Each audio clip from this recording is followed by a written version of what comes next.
បាទមានតែពីការងារបាទហើយបាត់នេះផងដែរបាទជូនចំពោះបាទបងប្អូនជានិស្សិតទាំងអស់គ្នាបាទអារម្មណ៍អូនមិនស្ងប់ខ្វល់បំផុនខ្លាចត្រូវបែកគ្នាព្រោះវេលាយើងទាំងពីរនៅសិក្សា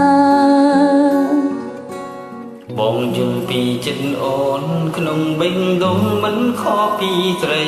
ព្រមអ្វីអ្វីខ្លាចត្រូវមានថ្ងៃមួយបញ្ចប់អូនគឺជានិស្សិតខ្លាចស្នេហ៍មិនដល់ត្រើយបងនឹងខំរាសាស្នេហ៍ដល់យើងរៀនចប់លួឃើញហើយសង្សារនិស្សិតគ្នាចុងក្រោយមានតែបែកគ្នាអូនបារម្ភខ្លាចចិត្តពុំងាស្រឡាញ់គ្នាទាំងកណ្ដាលផ្លូវទោះបីបងត្រឹមជានិស្សិតតែបេះដូងបងនៅក្មេងវ័យគឺមកស្មោះលោគ្នាបងស្អីអូនកុំភ័យថ្មីបើជានិស្សិត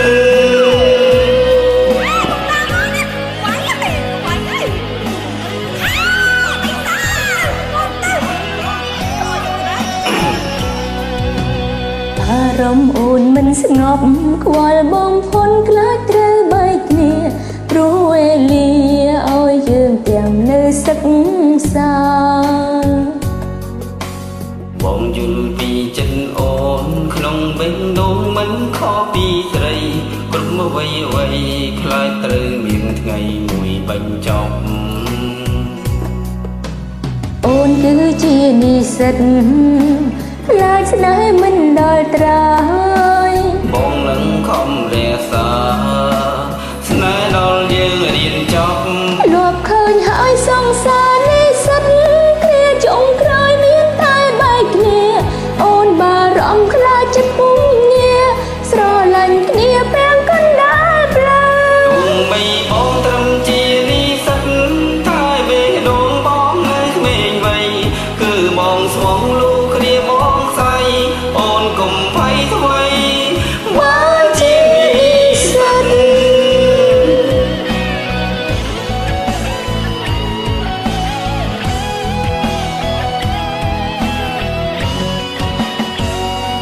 លួឃើញហើយសង្សារនិស្សិត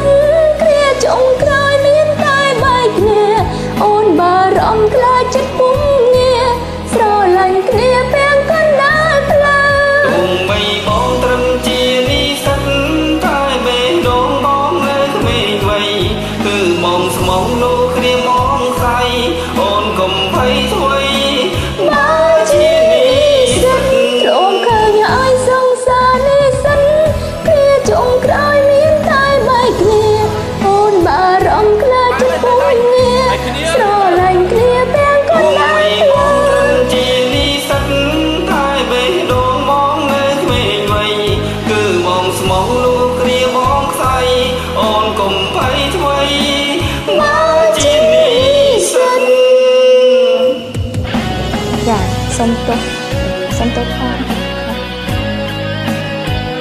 លោកការជាមួយបងទៅ